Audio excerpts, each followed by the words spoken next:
Once upon a time, in the enchanted land of Peru, a young traveller, that would be me, entered the fair city of Puno, just near the border of Bolivia, in search of his fame and fortune.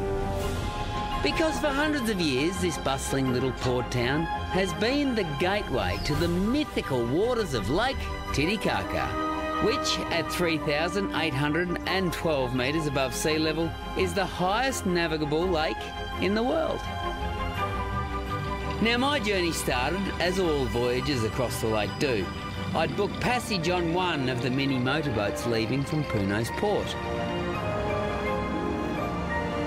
But after a trip of just 40 minutes, I could see for myself that the stories of Lake Titicaca's fabled floating islands had all been true.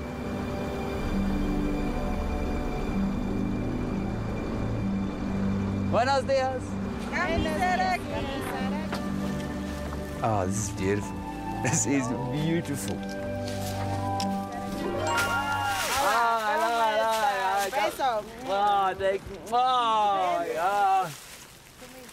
Who else I'm doing? Hey, this is all floating. These are reeds. It's just floating on the ground. And the bottom in the water decomposes, and so the island sinks over time. And so these houses and everything have to be lifted up and new foundations put on them, and it's always evolving. These reed islands are home to just on 2,000 descendants of the ancient Urus people, who, according to tribal legend, have existed out here on Titicaca since before the sun. And while these days they still live a very simple life, there is nothing they love doing more than putting the odd hapless wanderer to the test.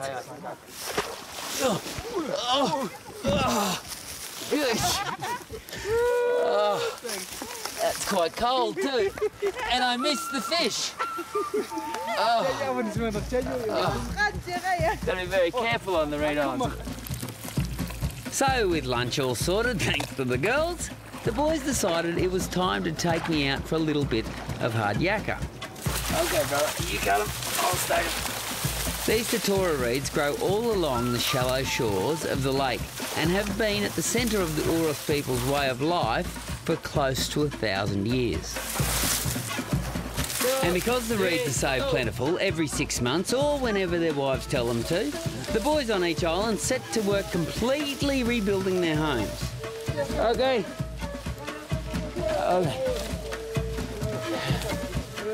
Okay. As the house moved, now we just lay new foundations.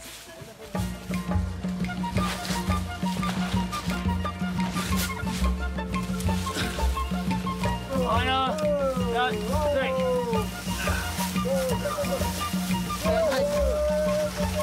Okay. Oh, good, right? Yeah, Bono. You very happy? You very...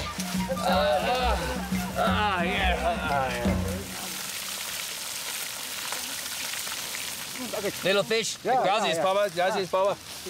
Kingfish.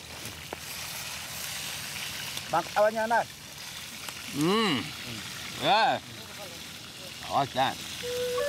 And so after a traditional lunch, I asked the island's headman for his advice on how best to cross Lake Titicaca. Hasta la vista, baby.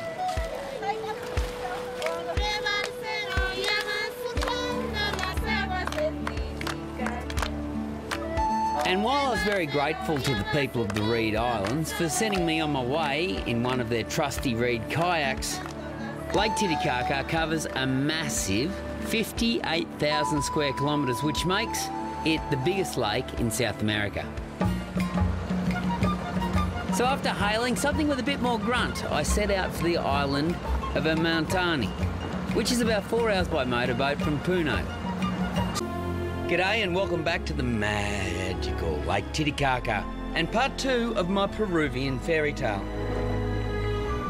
And so it was after battling his way across the giant lake, our young wanderer, that's me, finally reached the shores of Amantani Island. And he received the villagers' traditional greeting. And photo opportunity. Odds, dots, threats, Titicaca!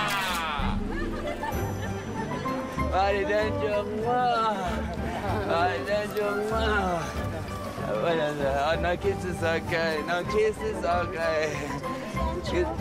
Dentro. I might need to sleep. Good to see you, good to see you. Okay, we're going to the house on top of the hill now. Okay, you come, okay.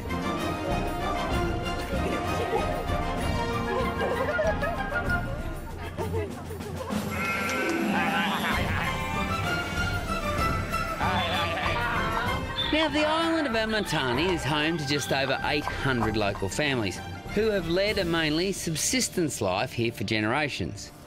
And lately they've started taking in travellers keen on getting a dose of some old-fashioned Peruvian hospitality. But while the farm's guest rooms are clean and the facility simple, the field work is just as I imagined it.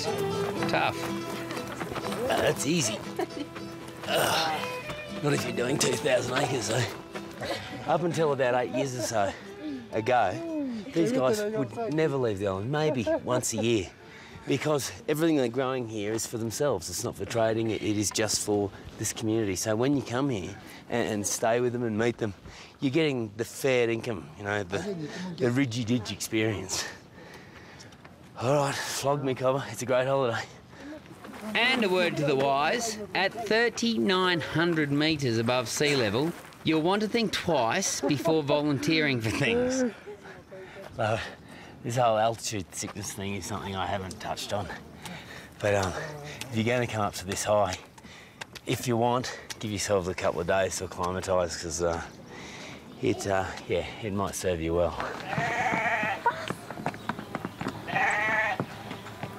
But as the sun sets over South America's most famous lake, Ishmael and his family have asked me to join them in one of their family's traditional Sunday meals.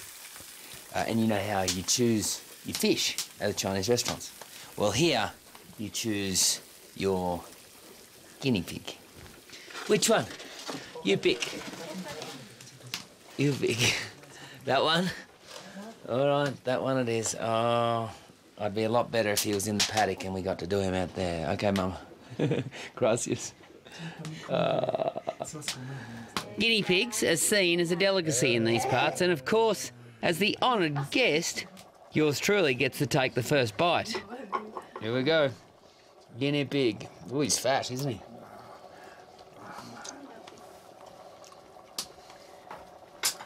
Chicken. Okay. Very nice. Bueno, macho grasso. Oh, parece pollo. Yeah, pollo, like pollo. Yeah. Sí. Good cook, girls. Well done.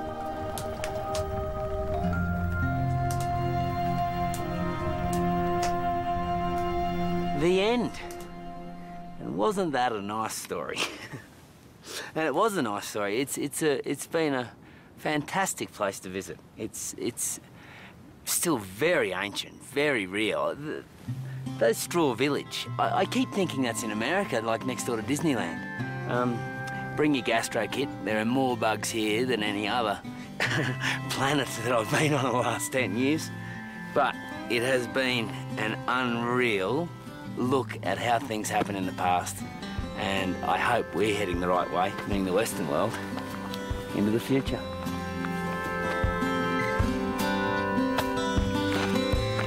Lake Titicaca.